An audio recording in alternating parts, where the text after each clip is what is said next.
por ele eu pude obter. Ele é Jesus, meu amigo, meu Senhor, o Salvador. Só por ele eu ganhei a vida eterna com Deus.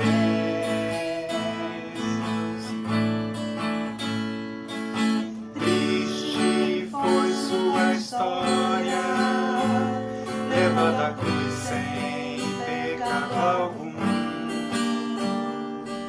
Só porque me amou, morreu por mim e não hesitou.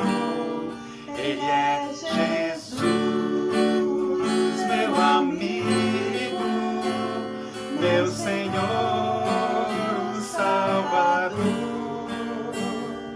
Só por ele eu ganhei a vida eterna com Deus.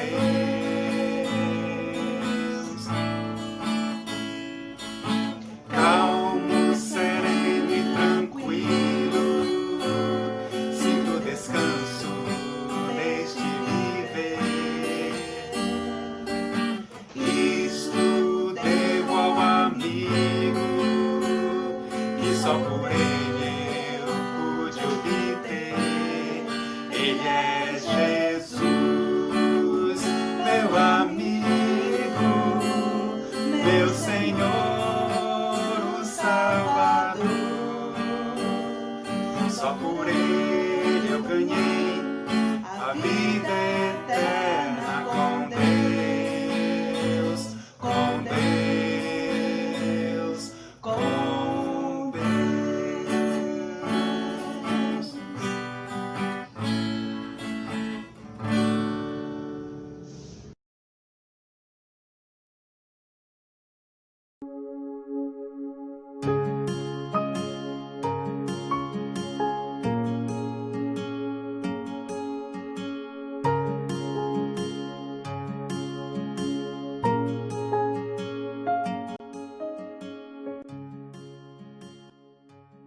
Olá, meus irmãos, boa noite. Como que está sendo o domingo de vocês? Está tudo bem na sua casa? Eu louvo a Deus que depois de algumas semanas eu posso voltar e também agradeço a Deus pela vida dos irmãos que se dispuseram a pregar nessas noites que passaram, nos domingos que passaram, e que foi muito instrutivo para todos nós. Então, louvo a Deus por isso, mas agora eu quero dizer para você que é uma alegria muito grande poder de novo voltar e trazer a meditação da Palavra de Deus para todos nós, para o nosso coração, para a nossa alma, porque é tão importante que a gente possa ter esse tempo para parar e meditar na Palavra de Deus nesse início da semana, né? Hoje é o primeiro dia da semana, né? O domingo é o primeiro dia da semana. Então, nós estamos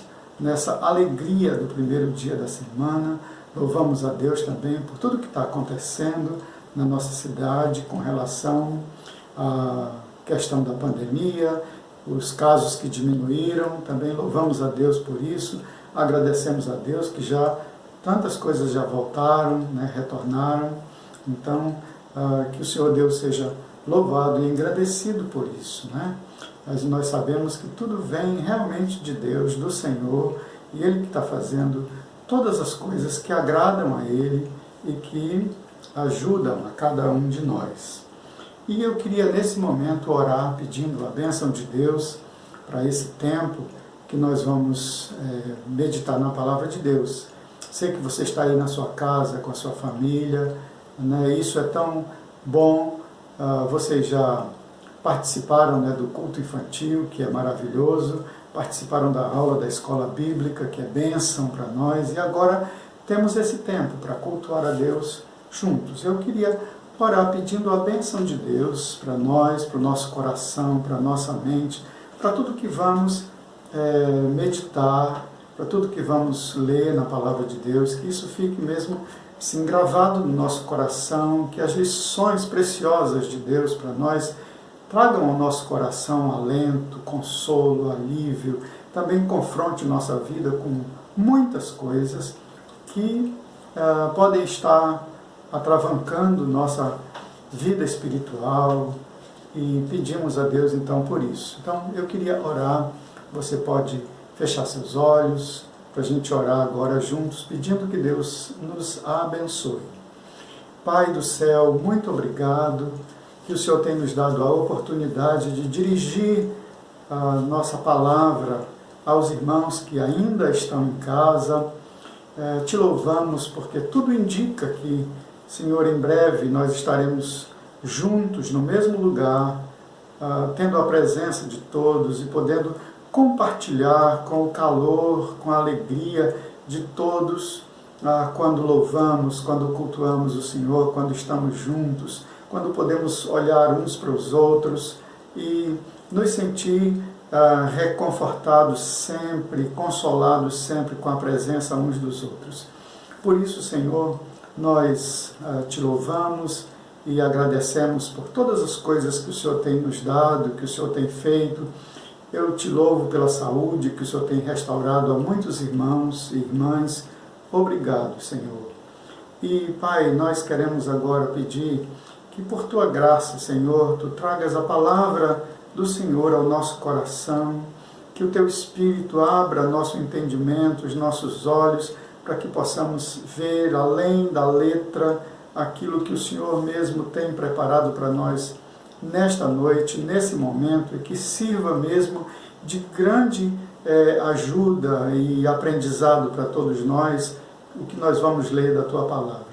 Que o Teu Espírito, Senhor, torne o nosso coração amolecido, para que essa semente maravilhosa da Tua palavra, caindo nele, possa germinar, Senhor, e possa produzir frutos dignos do Senhor.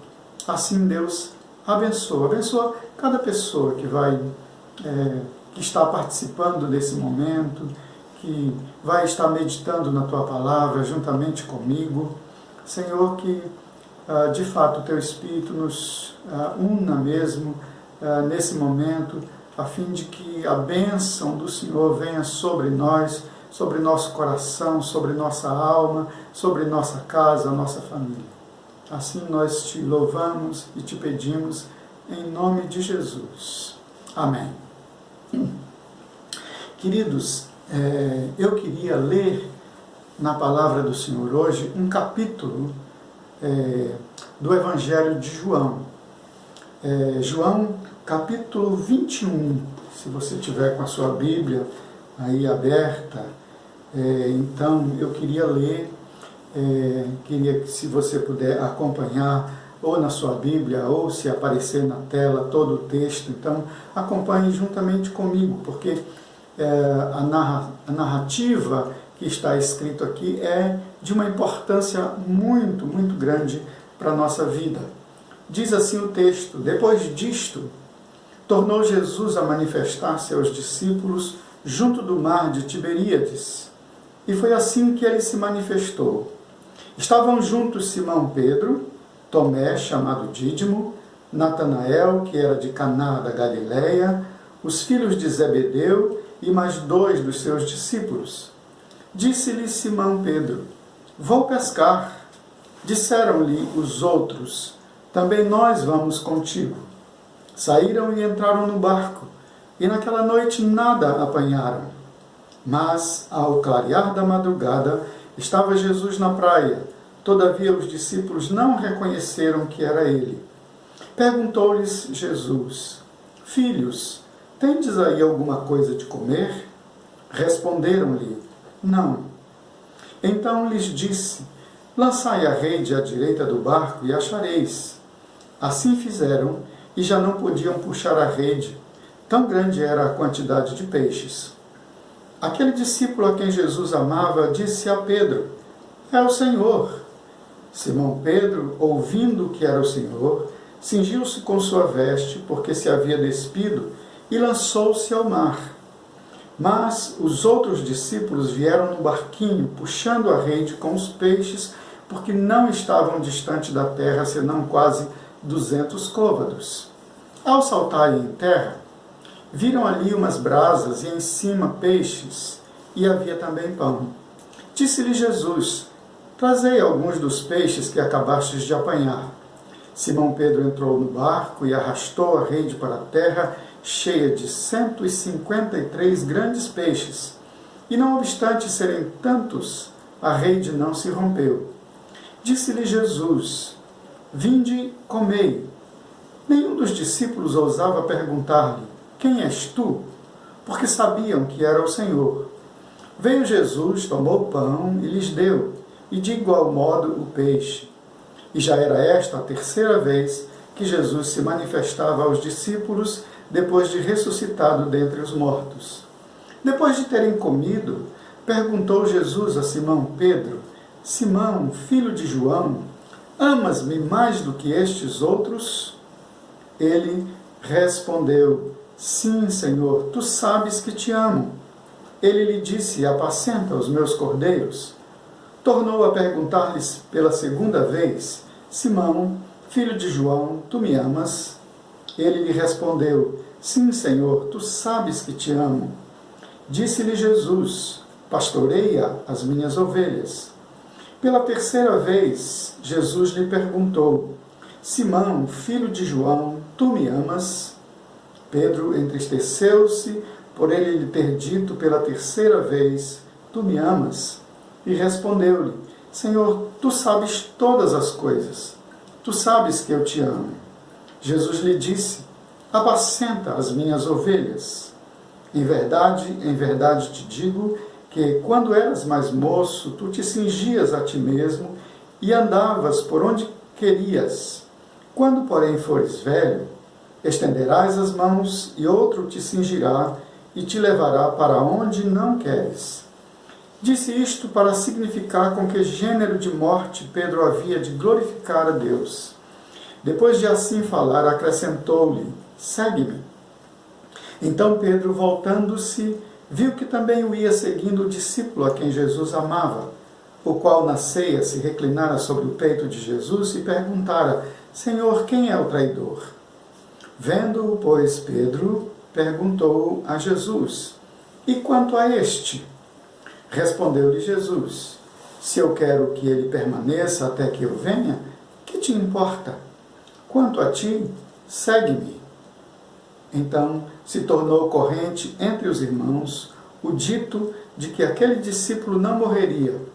Ora, Jesus não dissera que tal discípulo não morreria, mas se eu quero que ele permaneça até que eu venha, que te importa? Nós vamos ler até esse verso, o verso 23 desse capítulo 21 de João. E eu fiquei pensando, lendo esse texto, irmãos, no que se passa, no que é narrado por João nesse capítulo 21.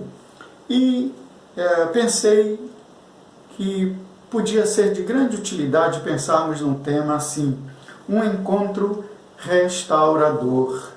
Um encontro restaurador. Aquilo que precisa ser restaurado é porque ou envelheceu, ou porque está quebrado de alguma maneira, está danificado. Por isso precisa ser restaurado. Então, um encontro restaurador. Bem, quando nós olhamos para esse capítulo 21 de João, muitos comentaristas, estudiosos do texto, ficam dizendo assim: por que será que João acrescentou mais esse capítulo?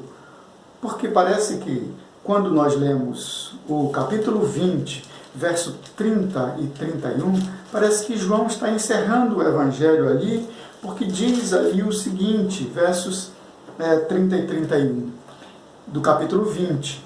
Na verdade, fez Jesus diante dos discípulos muitos outros sinais que não estão escritos neste livro. Estes, porém, foram registrados para que creiais que Jesus é o Cristo, o Filho de Deus, e para que, crendo, tenhais vida em seu nome. Bom, se João tivesse terminado de escrever o Evangelho nesses 2 versos, nós estaríamos satisfeitos com tudo que ele já disse. Mas era necessário, o Espírito Santo decidiu ser necessário reafirmar de maneira mais real ainda a ressurreição do Senhor Jesus. E o Espírito de Deus guiou a mente do apóstolo João para que escrevesse sobre isso. Porque, na verdade, nós temos aqui no capítulo 21 a 3ª vez que Jesus, depois de ressuscitado, aparece aos discípulos. E só para a gente lembrar um pouquinho, a primeira vez que ele aparece aos discípulos no Evangelho de João está no capítulo 20, versos 19 a 23. Os discípulos estão lá num lugar fechado, Jesus apresenta ali, entra, passa pela porta, pela parede, seu corpo está glorificado, ele então atravessa as paredes, mostrando as marcas nas mãos e no lado. Isto estava visível aos seus olhos. Jesus entra naquele ambiente onde eles estão, quando tudo está fechado, Jesus atravessa a parede, entrando até onde eles estavam e mostrando as marcas nas suas mãos e no seu lado, onde ele foi ferido, nas mãos com os cravos e do lado com a lança do soldado. Essa foi a primeira vez no Evangelho de João que, depois de ressuscitado, o Senhor Jesus apareceu aos discípulos. A segunda vez que Jesus apareceu aos discípulos está no capítulo 20, versos 26 a 29. Nesse momento, a gente lembra que Tomé tinha um problema muito sério, mas não era só Tomé, na verdade. Todos os discípulos não estavam acreditando que realmente Jesus tinha ressuscitado. E então, nesse momento em que, na segunda vez que Jesus aparece aos discípulos, depois de ressuscitado, Tomé está lá. Ele não estava na primeira vez, mas agora, nessa segunda vez, eles estavam. E todos eles, na verdade, estavam incrédulos a respeito da ressurreição de Jesus. Jesus novamente, então, entra em um lugar fechado, sem a necessidade de passar pela porta, de que alguém abrisse a porta para ele. Ele entra naquele lugar e não somente mostra as marcas para serem vistas, as marcas da crucificação e da sua morte, mas ele pede que Tomé, ele ordena que Tomé toque nele. Isso é extremamente importante, né? A primeira vez que ele entra, os discípulos só veem. A segunda vez, ele é tocado, ele pode ser tocado. Seu corpo está lá. Então, isso tem uma importância muito grande na confirmação de que, de fato, Jesus ressuscitou. Era ele mesmo que estava lá. E no capítulo 21, nós temos, então, um relato que eu li aqui do capítulo 21, que é a 3ª vez que Jesus aparece aos discípulos. O cenário agora não é mais um lugar fechado, mas é o mar da Galileia. Jesus é claramente reconhecido pelos discípulos que já o tinham visto nas outras 2 ocasiões, mas agora Jesus faz algo que definitivamente comprovava sua ressurreição. Ele participa de uma refeição com os discípulos. E é bom a gente lembrar uma coisa que acontecia naqueles dias, porque até aquele momento os judeus poderiam dizer que os discípulos tinham tido uma alucinação, ou que eles tinham visto um espírito, ou um fantasma. E isso corria na boca das pessoas, no ouvido das pessoas, que os discípulos estavam falando que tinham visto aquele que foi crucificado, mas vivo novamente, quando eles tinham visto tudo que tinha acontecido com Jesus, da sua crucificação, do seu sofrimento e da sua morte angustiante. Eles viram tudo, mas eles não podiam acreditar que Jesus havia ressuscitado. E a gente lembra que os discípulos tiveram dificuldade com isso também. Mas agora, nessa 3ª vez que Jesus aparece, então a gente fica pensando, né? Uma alucinação? não come. Um espírito não come. Um fantasma não come. Porque para onde vai a comida quando um fantasma come alguma coisa? Se ele comesse alguma coisa, né? Não tem cabimento isso. Mas é maravilhoso e impressionante como o Espírito de Deus guiou mesmo essa mente do evangelista João para acrescentar o capítulo 21 ao seu evangelho. Então, além da brilhante comprovação da ressurreição de Jesus, que está aqui descrito nesse capítulo 21, como uma marca mais assim real mesmo, de que Jesus ressuscitou e é Ele mesmo que está lá, não é outro, não é um fantasma, não é um espírito, não é alucinação, mas Ele mesmo está lá com os discípulos. Então, além dessa brilhante comprovação da ressurreição de Jesus, no capítulo 21, eu também gostaria de destacar algumas situações descritas neste texto, que nos dão lições muito preciosas. Então, eu pensei em 5 expressões para nos ajudar a compreender essas situações.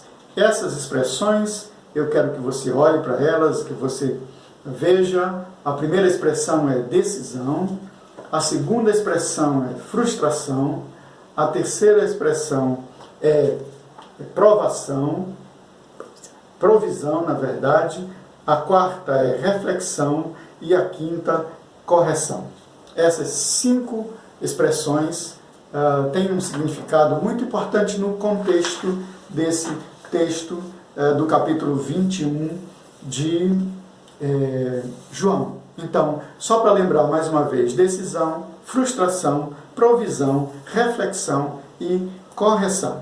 Agora, nós vamos parar um pouquinho enquanto você pensa nessas 5 palavras, nessas 5 expressões.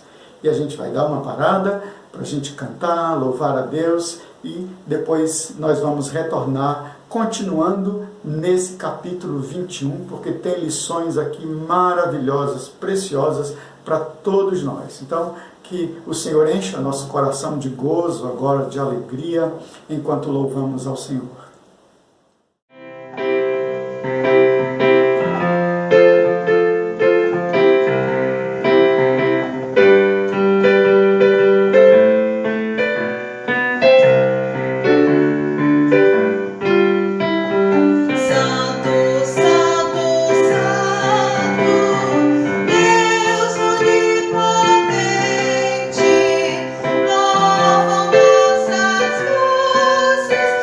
Eu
do Senhor for vista, por toda vista em todo lugar. Quando a glória se perder de vista, como as águas cobrem todo o mar. Quando a glória do Senhor for vista, por toda vista em todo lugar. Quando a glória se perder de vista, como as águas cobrem todo o mar, então de vida se encherá a terra, de alegria e paz pra nunca mais faltar. Cessado o pranto, a morte, a dor, a guerra, o Rei que é Cristo sempre vai reinar. Cessado o pranto, a morte, a dor, a guerra, o Rei que é Cristo sempre vai reinar.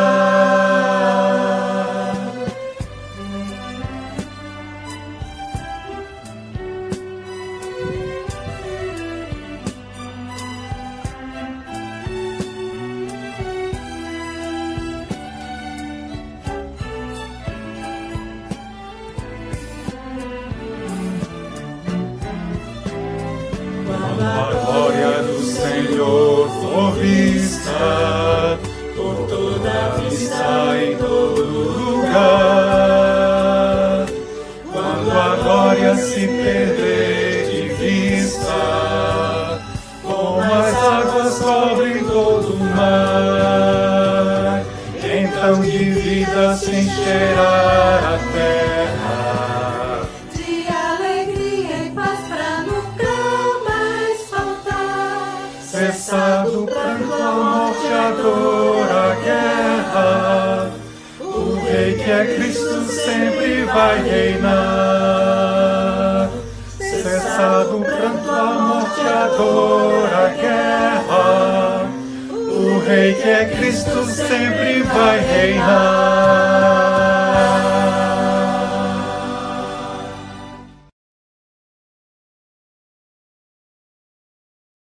E aí, irmãos, que bom esse tempo, né, de louvor, de adoração ao Senhor. Mas você ainda lembra daquelas 5 expressões que nós falamos? Então, vou mostrar de novo para que a gente possa lembrar delas. Decisão, frustração, provisão, reflexão e correção. Ok? Então, para você poder lembrar dessas 5 palavras que são importantes nesse contexto desse capítulo 21. Então, nós já dissemos que o ponto alto do capítulo 21 do Evangelho de João é a confirmação no coração dos discípulos e de todos nós sobre a ressurreição do Senhor Jesus. Isso é de vital importância para a nossa vida cristã, para a nossa fé. É de vital importância crermos, estarmos convencidos de que o mesmo Jesus que morreu, ressuscitou dentre os mortos. Mas agora, vamos ver de que maneira Jesus tratou algumas questões muito importantes na vida de Pedro e dos demais discípulos. Pedro vai ser a pessoa que vai estar mais em destaque aqui, entre os discípulos. Mas é claro que os discípulos estão ali ouvindo e sendo também abençoados e confrontados com tudo que vai acontecer. Então, é possível, queridos, que também nós estejamos precisando desse mesmo tratamento que Jesus vai dar aos discípulos. Então, a primeira expressão, a primeira questão que nos chama a atenção é a palavra decisão. Quero que você lembre dessa expressão aqui, decisão, porque decisão é algo que nós tomamos constantemente. Né? Eu e você, todo dia, tomamos algumas decisões que são importantes diante daquilo tudo que nós fazemos e vivemos durante o dia. Então, no verso 3 do capítulo 21, está escrito o seguinte: disse-lhes Pedro, vou pescar. Olha a decisão de Pedro, né? Vou pescar. Disseram-lhe os outros, também nós vamos contigo. Né? Pedro, então, que estava lá na região do mar da Galileia, eles voltaram para Galileia, lá estava o mar, eles estavam certamente por perto do mar, e então ele toma essa decisão de voltar a pescar.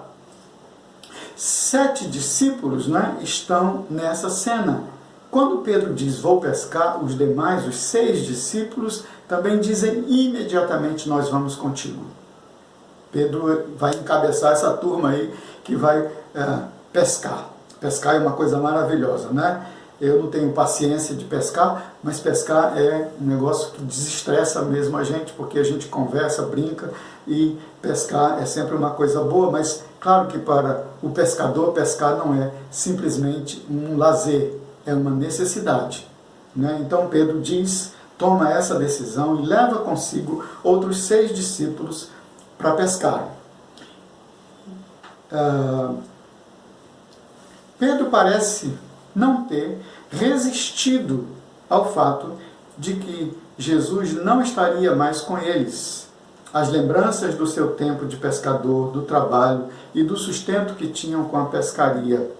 Ele parece ter tido muita dificuldade com isso. E ali onde eles estavam era um bom lugar para relembrar o passado, para trazer à memória deles. Ali eles tinham o mar, os barcos, os peixes e a possibilidade da pescaria. Eles estão ali diante de tudo aquilo que no passado eles vivenciaram, antes de terem sido chamados por Jesus para seguirem-no. Assim então, Pedro tomou a decisão de ir pescar e com ele os demais discípulos que estavam ali. Em princípio, não havia nada de errado em pescar, mas essa decisão revelou que Pedro e os demais, primeiro, de alguma maneira, ainda estavam presos ao passado. Porque vem imediatamente na mente deles o desejo de voltar para o mar, de voltar para o barco, de voltar para a pesca, né? Aquilo que Jesus tinha dito que quando foram chamados, Jesus disse para eles que dali para frente eles seriam pescadores de homens. E segundo, que essa decisão, né, ia de encontro a esse chamado de Jesus, que implicava uma mudança radical. Eles não seriam mais pescadores de peixes, mas pescadores de homens. Há muita gente na vida cristã que ainda está presa ao passado, às suas atividades, aquilo que fazia, ou está preso ainda querendo voltar para continuar, ou está preso porque não consegue, na verdade, se libertar das coisas lá do passado. Mas o chamado de Jesus necessariamente não muda a profissão, mas muda o objetivo da vida. Isso é importante para a gente repensar isso nesse momento que nós lemos o capítulo 21 de João. Nós temos nas Escrituras 2 exemplos muito interessantes. O primeiro é o exemplo do profeta Eliseu. Eliseu tinha um trabalho de lavrar o solo, e ele lavrava o solo com 12 juntas de bois. Um certo dia, Elias passou por ali onde Eliseu estava lavrando o solo com os bois, e Elias então jogou sobre Eliseu a sua capa. Eliseu então imediatamente compreendeu que aquele gesto de Elias era um chamado para que ele o seguisse. Eliseu então pediu apenas para beijar seu pai e sua mãe e iria seguir Elias. Mas ao retornar de beijar o pai e a mãe, Eliseu teve uma ideia que é muito interessante, né? Diz o texto lá que Elias então matou os bois, pegou o equipamento que ele tinha lá de madeira para lavrar o solo, pôs fogo, cozinhou a carne dos bois e deu de comer ao povo.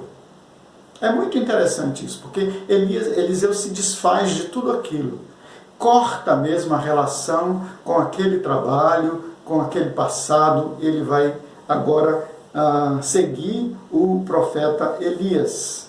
Eliseu entendeu que o objetivo da vida dele era outro a partir dali. Por isso não queria contar com a possibilidade de voltar a fazer as mesmas coisas e viver do mesmo jeito. Eliseu entendeu que não era possível mais voltar para fazer do mesmo jeito, para viver do mesmo jeito. Dali para frente não tinha mais volta. Ele precisava mesmo se desfazer de tudo aquilo e caminhar com Elias para se tornar o profeta que ele foi. Esse é um exemplo. O exemplo de Eliseu é que Eliseu muda completamente seus afazeres, seu trabalho, muda completamente. Vai agora seguir o profeta Elias. Esse é um exemplo que nós temos do Antigo Testamento. Mas temos um outro exemplo no Novo Testamento, o apóstolo Paulo. A palavra de Deus diz que Paulo era fazedor de tendas, fabricava tendas. E era bastante conhecido, né, da sociedade, tinha reconhecimento, apreço na sociedade. Ele realmente era uma pessoa de uma visibilidade muito grande na sociedade dos seus dias. E é interessante porque Paulo não abandonou sua profissão como fazedor de tendas, mas aconteceu também uma mudança radical na vida dele. Ele teve o objetivo da sua vida mudado. Paulo usou sua profissão apenas com o propósito de não ser pesado a ninguém. Mas, na verdade, ele entendeu que, dali para frente, o trabalho dele, o objetivo dele era fazer discípulo. Servir a Jesus fazendo discípulo. E aí a gente pode perguntar agora, qual é o objetivo da nossa vida? Nós fomos chamados pelo mesmo Jesus. Eu e você fomos chamados. Será que aconteceu uma mudança radical na nossa vida? No objetivo da nossa vida, não precisou mudar a profissão. Alguns são chamados para serem pastores, missionários, eles deixam tudo para fazer isso. É maravilhoso também isso, né? Mas necessariamente não precisa mudar a profissão, mas é necessário mudar o objetivo da vida. Tendo a mesma profissão, uma profissão que glorifica a Deus, agora com essa profissão é possível que esse seja o objetivo de Deus para a sua vida, com ou sem a profissão. Você vai glorificar a Deus. Eliseu deixou tudo. Paulo continuou com a sua profissão e serviu a Deus e glorificou a Deus com a sua vida. A segunda palavra que nós colocamos, que você deve se lembrar dela, é a palavra frustração. Então a primeira tem a ver com a decisão de Pedro de ir pescar, voltar ao mar, voltar ao barco, voltar à pescaria.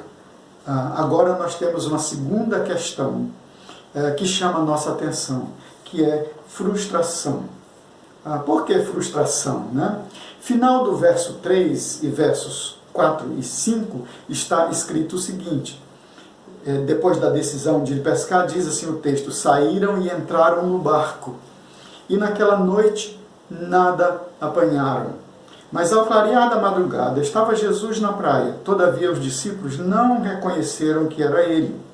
Perguntou-lhes Jesus: filhos, tendes aí alguma coisa de comer?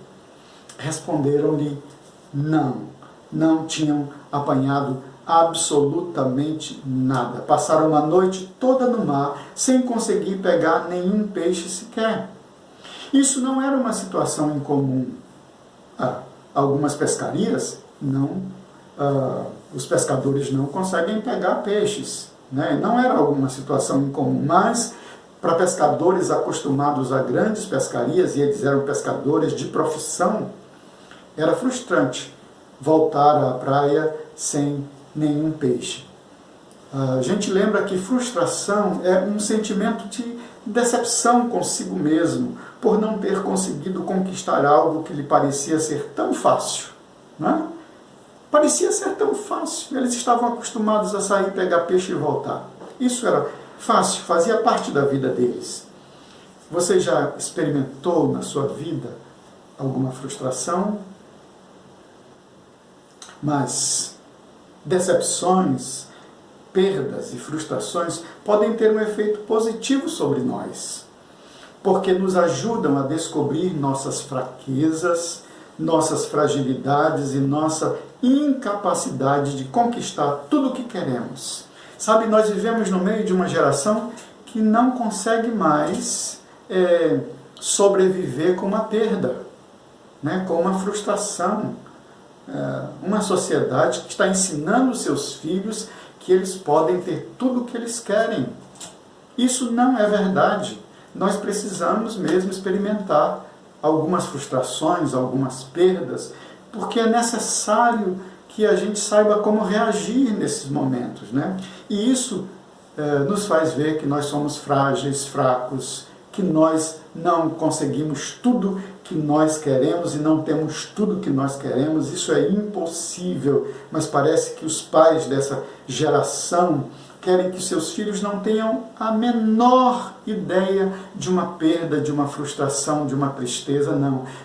Tudo que eles querem, os pais sempre estão dando para os filhos. Então, é bom sempre lembrarmos que algumas decisões que nós tomamos podem causar grandes frustrações. Eles decidem, tomam uma decisão, vão pescar e não conseguem pegar absolutamente nada. E vem então para nós a terceira questão que chama a nossa atenção nesse texto, é a palavra provisão. Provisão. Provisão tem a ver com a providência tomada por alguém para nos conceder alguma coisa, né? Providenciar alguma coisa para nós. Então, provisão significa dar condições para que a pessoa, por exemplo, possa se alimentar. Então, a provisão é o alimento, né? A provisão é a roupa, a provisão é a casa. Então, isso é a palavra provisão. Nos versos 6 a 14, encontramos o relato de algumas ações de Jesus, demonstrando aos discípulos que ele é que garante a provisão de seus filhos.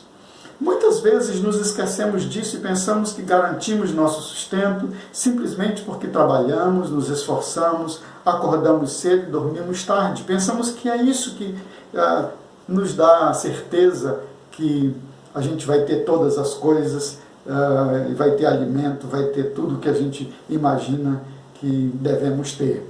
Mas olha só, lá no Salmo 127, o salmista diz que é o Senhor que edifica a casa, é o Senhor que guarda a cidade e é o Senhor que sustenta os seus filhos, mesmo enquanto estão dormindo. Isso está lá no Salmo. Que coisa linda que o Salmo diz, não é? O Salmo não diz que Deus nos dá enquanto nós ficamos preguiçosamente deitados em casa, não. Mas é mesmo se estivermos dormindo, Deus está provendo todas as coisas que são necessárias para a nossa manutenção, para a manutenção da nossa vida. A gente lembra que, certa ocasião, Jesus disse aos discípulos: sem mim nada podeis fazer. Essa não era uma frase de efeito, mas o efeito dessa frase é de uma realidade impressionante para aqueles que têm experimentado a graça provedora do Senhor. Você já experimentou? Tem tido experiência com a graça provedora de Deus na sua vida? Eu penso que sim. Como filhos de Deus, nós temos visto essa bondosa mão de Deus provendo as nossas necessidades. Mas aqui no texto diz que primeiramente Jesus indica para os discípulos onde estão os peixes. Eles passaram a noite no mar, para lá, para cá, jogando a rede, né? E não apanharam nada. Eles eram pescadores experientes, sabiam onde estavam os peixes. Mas quando eles estão voltando de madrugada, então alguém lá da praia pergunta se eles têm alguma coisa para comer, e eles dizem que não têm. E Jesus então indica para eles onde estão os peixes. Depois os discípulos verificam que ele já tinha lá na praia pão e peixes já assado. Ele já tinha feito fogo, tinha assado os peixes e lá já tinha pão e peixe. E em seguida Jesus reparte com eles a comida já pronta. Então Jesus indica onde estão os peixes, Jesus já tem para eles preparado pão e peixes e em seguida reparte com eles a comida. Eu queria lembrar para vocês aqui, eu trouxe à minha mente um momento da nossa vida em Sorocaba, quando eu, a Conceição e os meninos que eram pequenos, fomos a primeira vez para Sorocaba. Nós fomos com a bênção do presbitério, que nos ajudou a ir para fazer pós-graduação lá no seminário de Campinas, e nós fomos morar em Sorocaba. E eu ia toda semana para o seminário, eram 2 dias na semana que eu tinha aula, depois eu voltava para Sorocaba. E a vida era muito assim difícil mesmo naquele tempo para nós. O dinheiro, os recursos eram bem curtos mesmo. E eu lembro que eu tinha voltado de Campinas, já era o fim de semana, e no domingo, antes de ir para a igreja, a gente olhou lá na geladeira, nas coisas que nós tínhamos. Tudo que tinha lá era um pouco de leite, gelado, frio, né, porque estava muito frio naqueles dias, e alguns pães. Então eu pensei assim, vou esquentar o leite, e a gente vai comer com o pão que tem, e vamos para a escola bíblica. Quem sabe algum irmão lá nos convida para almoçar na casa deles, porque não tinha mais nada, só tinha isso mesmo. Então coloquei o leite numa vasilha, coloquei sobre o fogão, e risquei lá o fósforo, mas descobri que o gás também tinha acabado naquele dia. Então não tinha mais comida, não tinha mais gás, e só tinha leite gelado e pão. Bem, tomamos o leite gelado e comemos pão e fomos para a escola bíblica naquela manhã. E eu decidi no caminho, eu não vou compartilhar essa necessidade com absolutamente ninguém. Não vou dizer para ninguém. Fui para a escola, ministrei a aula na escola, compartilhei lá com os meus irmãos, tantas coisas boas de Deus na nossa vida. A gente teve um privilégio tão grande de conhecer irmãos lá em Sorocaba que nos acolheram como filho. Até hoje a gente lembra com muita alegria e com muita saudade daqueles nossos queridos irmãos lá da Igreja Presbiteriana Filadélfia de Sorocaba. Bem, eu pensei que depois da escola alguma família, porque eles sempre nos convidavam para almoçar, e naquele dia, bom, ninguém nos convidou. Eu pensei, bem, ninguém nos convidou, mas pelo menos alguém vai dar carona para a gente até lá em casa. Naquele dia também não teve nenhuma carona, nós tivemos que voltar a pé para casa. Mas, assim, meu coração tinha que, de alguma maneira, Deus iria suprir aquelas necessidades, porque aquela decisão de não compartilhar com ninguém é que eu queria realmente esperar em Deus. E aí fomos para casa, chegamos em casa, e vocês não fazem ideia, né, do que Deus havia preparado para nós quando nós chegamos em casa. Lembram que eu disse que tinha acabado toda a comida, os alimentos, né? Não tinha mais nada, o último pouco de leite que tinha a gente tomou com pão, e também não tinha mais gás para acender o fogo. Pois é, a gente teve uma surpresa tão grande quando a gente chegou em casa, sabe por quê? Continuava sem alimento, não tinha mais leite, não tinha mais pão e não tinha mais gás. Estava do mesmo jeito que nós deixamos, não mudou nada, né? Deus queria ensinar para a gente algumas outras coisas. E eu me lembrei que geralmente eu deixava algumas moedas lá nos bolsos, né, da roupa, e comecei a catar algumas moedas lá e, bom, descobri que tinha moeda suficiente para comprar 2 marmitas. Aí fui lá num restaurante que tinha pertinho lá de casa, comprei 2 marmitas, comemos, e ainda sobrou até para a noite. E depois à tardinha fomos para a igreja. E não compartilhamos com ninguém. Bom, entendemos que Deus podia nos dá o sustento.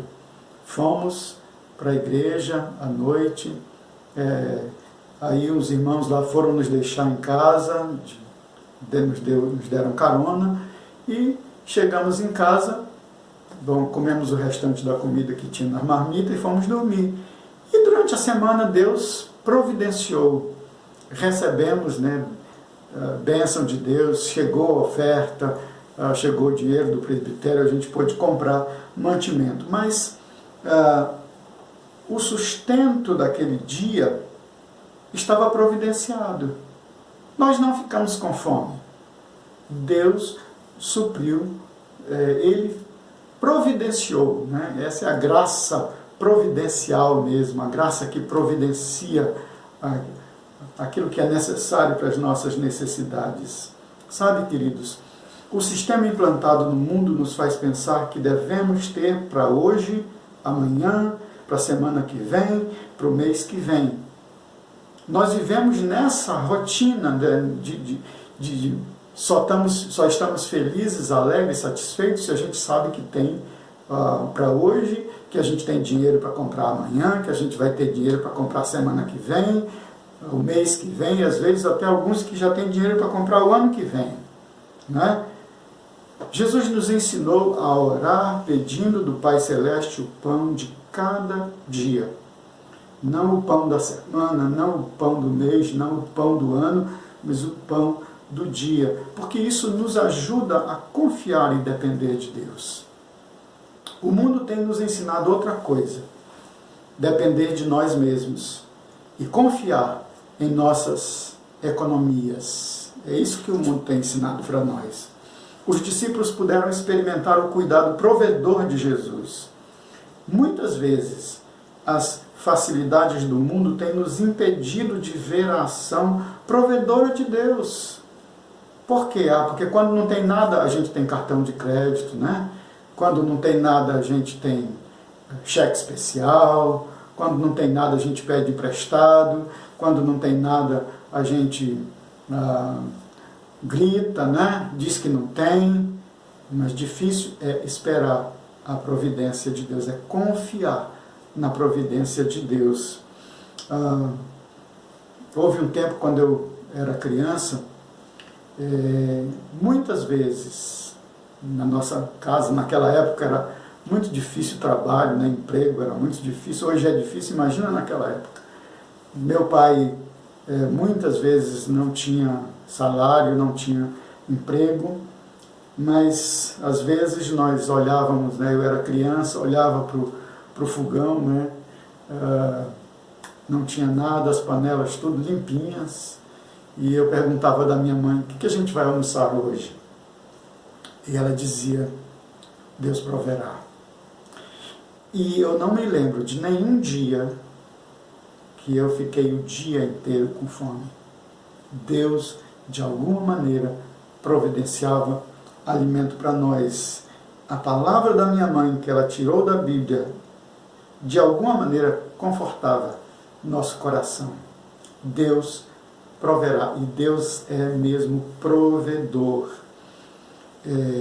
Um amigo meu, muito querido, pastor, que gosto muito de ouvi-lo, porque ele tem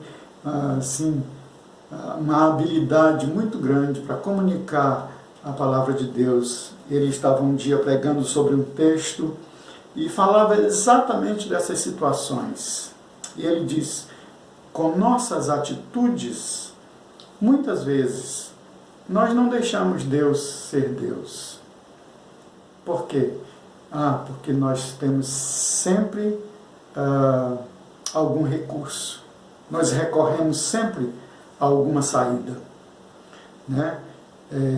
Em último lugar, então a gente recorre para Deus. Mas só quando não tem mais saída nenhuma. Enquanto tem saída, a gente vai recorrendo para as saídas, Então a gente tem essa dificuldade de deixar Deus ser Deus. Então, Deus é o Deus que provê as necessidades. E essa foi uma lição tremenda para os discípulos. Eles não tinham pescado nada.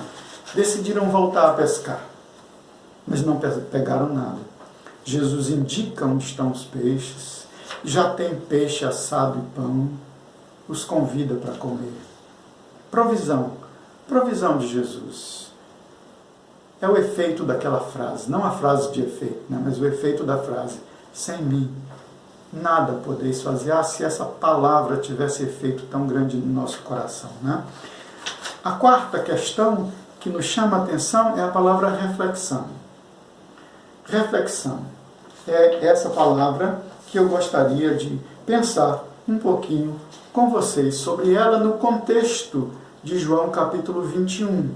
Do verso 15 ao 17, Jesus dirige uma palavra muito especial a Pedro. A intenção de Jesus não é acusar Pedro de alguma coisa, porque Pedro já havia sido perdoado por ter negado que fazia parte dos que andavam com Jesus, né? A gente lembra desse episódio, né? Mas a intenção era fazer Pedro refletir sobre seu compromisso com ele. Pedro havia dito que estaria disposto a morrer por Jesus. Esse seria um amor sacrificial. Pedro disse, olha, Senhor, eu estou disposto a dar a minha vida pelo Senhor. Então Jesus chama a atenção de Pedro e pergunta 3 vezes se Pedro o ama. Simão, filho de João, tu me amas? Imagine essa cena. O que passou na mente de Pedro, né? O mestre, o Senhor, andou com ele durante 3 anos, que fez tantas coisas maravilhosas diante de Pedro, agora está diante dele, perguntando, tu me amas? Parece que o episódio da negação ainda estava causando dor e sofrimento na mente de Pedro. É possível que Jesus visse que o semblante de Pedro não era mais o mesmo desde aquele dia em que Pedro o negou. Agora Jesus então está olhando para Pedro, fitando e perguntando, Simão, filho de João, tu me amas? Essa pergunta faz Pedro consultar as suas entranhas, as entranhas da sua alma, para poder dizer, tu sabes que eu te amo. Pedro então revira tudo dentro dele, para dizer, tu sabes que eu te amo. Pedro precisava reconhecer que esse amor a Jesus não pode ser só de palavra. Pedro havia declarado que se todos os outros negassem a Jesus, ele jamais o negaria. Foi o contrário. Pedro foi o único que o negou daquele jeito, daquela maneira, dizendo, não o conheço, não andei com ele, não estive com ele. Portanto, aquela declaração de amor feita por Pedro era apenas com a boca. Agora Jesus quer que Pedro ouça o seu próprio coração. Jesus deixa claro que Pedro terá a oportunidade de provar esse amor sacrificial por ele quando ele for martirizado.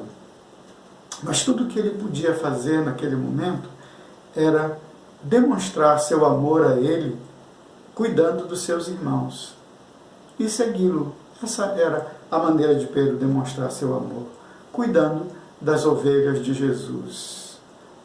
Isso é uma maneira de demonstrar que amamos a Deus, que amamos a Jesus, quando cuidamos uns dos outros.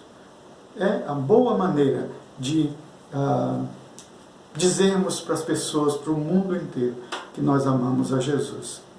Agora, será que já tivemos a oportunidade de refletir sobre nosso amor a Jesus? Será que você já teve a oportunidade de pensar, de ir lá no fundo da sua alma, do seu coração, perguntar da sua mente mesmo, será que realmente eu amo a Jesus? Se essa pergunta fosse dirigida para nós, pelo Senhor, tu me amas, qual seria nossa resposta? Qual seria sua resposta? A última palavra que eu gostaria de pensar com vocês, da última questão, é a palavra correção. Essa é a última expressão que eu gostaria de pensar com você um pouquinho nesse momento. nos versos 19 a 22, Pedro é novamente chamado para seguir a Jesus. Pedro tira os olhos de Jesus e olha para trás e vê que João também está caminhando na direção dele. Pedro não resistiu e perguntou de Jesus: Senhor, e quanto a este que vem aqui andando atrás de nós, quanto a ele, o que vai acontecer com ele? Essa foi uma boa oportunidade para Jesus corrigir a visão de Pedro. Não foi a primeira vez que Pedro desviou o olhar de Jesus. A gente lembra naquela ocasião em que Pedro foi chamado a caminhar sobre as águas. Em determinado momento ele desviou o olhar de Jesus e se deparou com o vento e as ondas do mar. Então começou a submergir, começou a afundar nas águas. Quando tiramos os olhos de Jesus, então abre-se um buraco, né, debaixo de nós e nós perdemos o chão. Na situação do texto que nós estamos olhando, João capítulo 21, Jesus repreendeu dizendo que ele foi chamado para segui-lo. O que vai acontecer com João não é da sua conta, Pedro. Quanto a você, siga-me. Essa é a expressão de Jesus. Muitas vezes estamos tão incomodados com os outros que esquecemos do nosso chamado. A vida dos outros nos preocupa tanto. E não é uma preocupação saudável, mas uma preocupação desnecessária. Não é uma preocupação para oferecer ajuda, socorro, mas para procurar o cisco no olho deles. Era necessário corrigir a mira, o foco de Pedro, que estava em outro alvo. A mira estava desfocada, era necessário corrigir. Jesus é o nosso alvo, o nosso guia, por isso não podemos tirar os nossos olhos dele. Ele é completamente perfeito, não há nenhum cisco nele, por isso podemos segui-lo confiadamente. Ele nos guiará ao Pai, onde viveremos eternamente. Que coisa boa que a gente pôde pensar nessas 5 expressões, né? Decisão, frustração, provisão, reflexão e correção. Agora, a gente vai parar de novo um pouquinho, enquanto você continua pensando sobre tudo isso. E a gente vai cantar mais um cântico e orar e voltamos para finalizar essa palavra do capítulo 21 de João.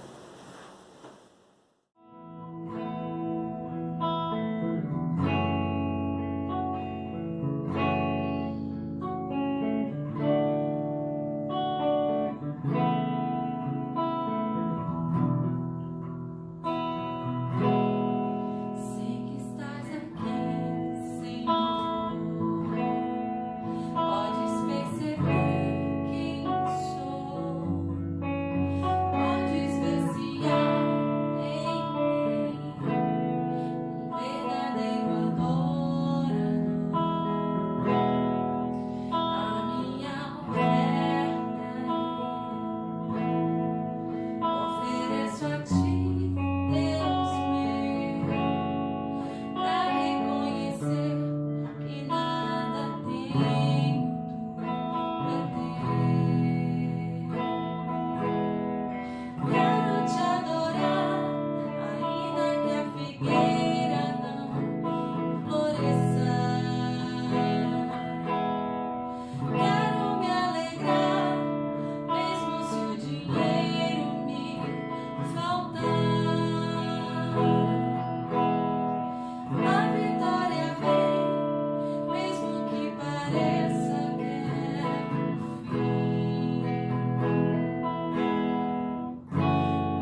fiel, Senhor, meu Deus, fiel em mim.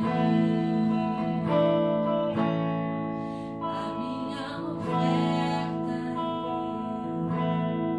ofereço a Ti, Deus meu, pra reconhecer que nada tenho tudo pra ter. Quero Te adorar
Então, para nós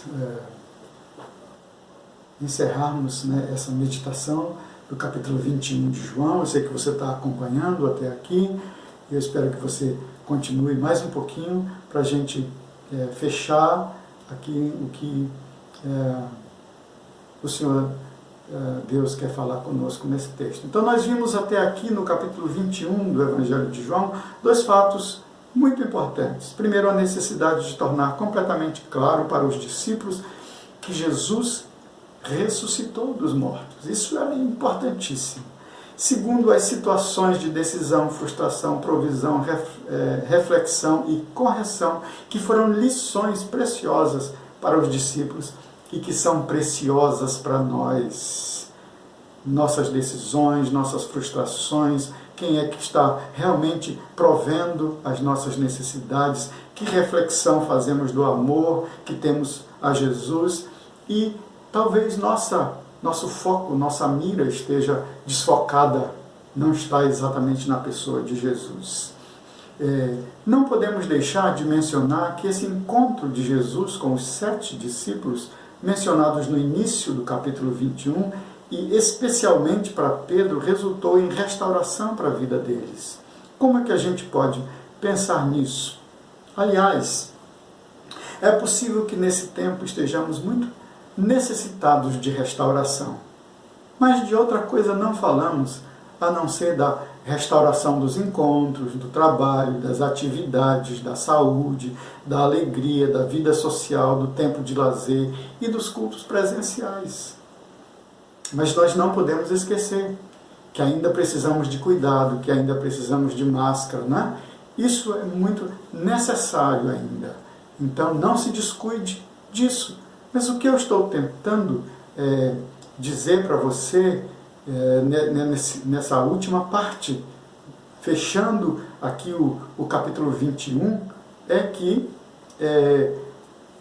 nós estamos necessitados de restauração como os discípulos estavam. Mas não desse tipo de restauração exatamente, né?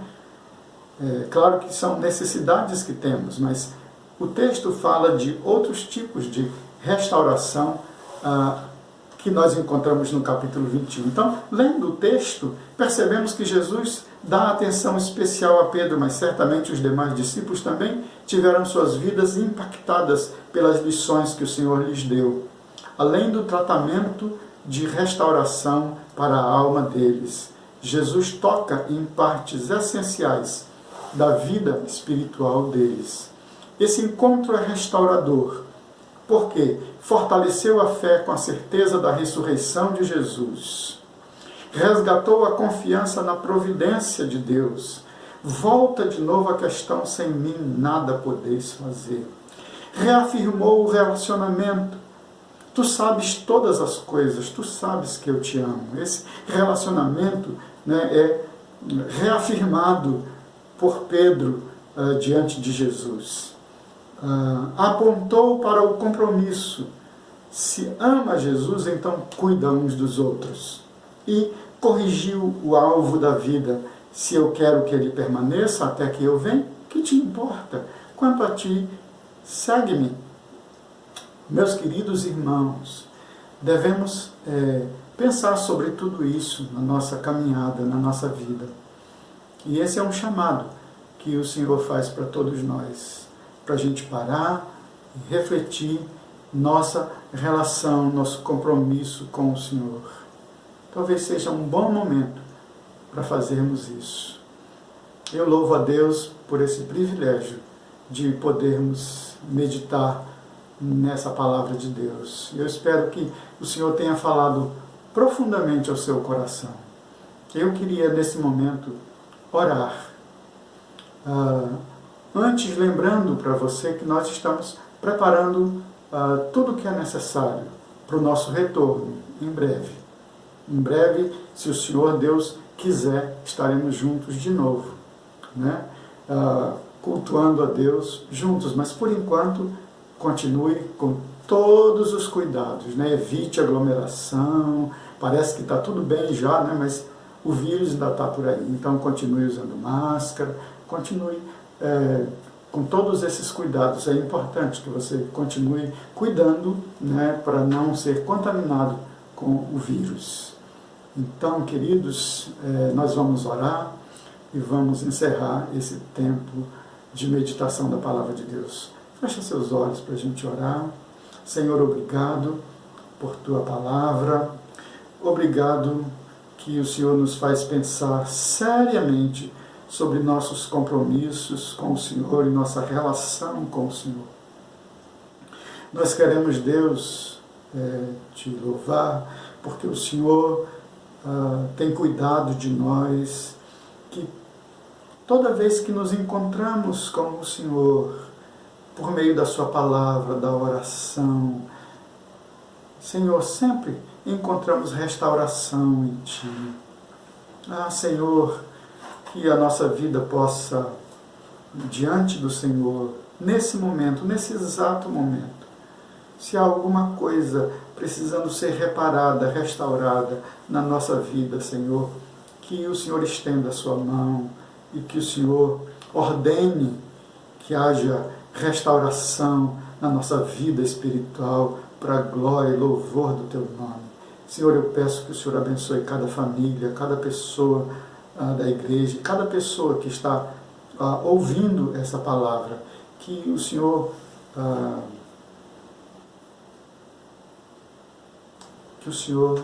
fale profundamente o coração de cada um.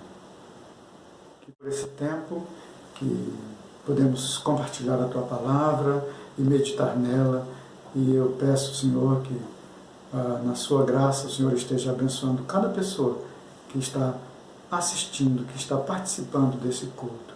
Que eles recebam de Ti refrigério, alegria, paz, e que toda a vida seja refeita, restaurada, aquilo que está precisando ser restaurado, seja restaurado pelo Senhor. O Senhor tem poder para ordenar restauração em cada um de nós. Obrigado por esse tempo, Senhor, e abençoa-nos durante essa semana, em nome de Jesus.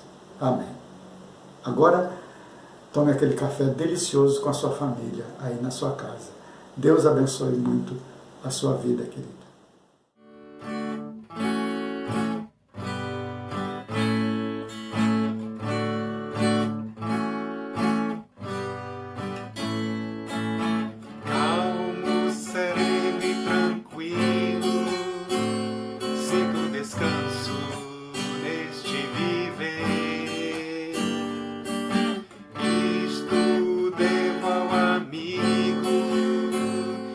Só por Ele eu pude obter.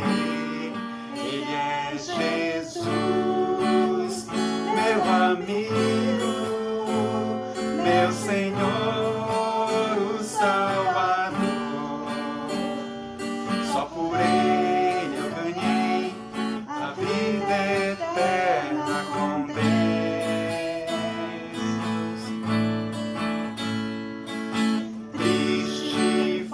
Sua história, levada à cruz sem pecado algum,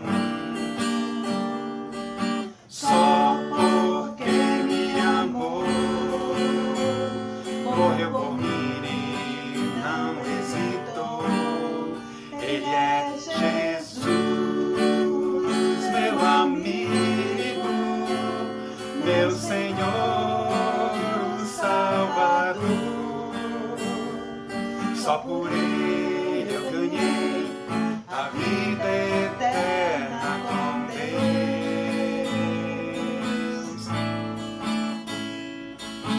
Calmo, sereno e tranquilo, sinto descanso neste viver.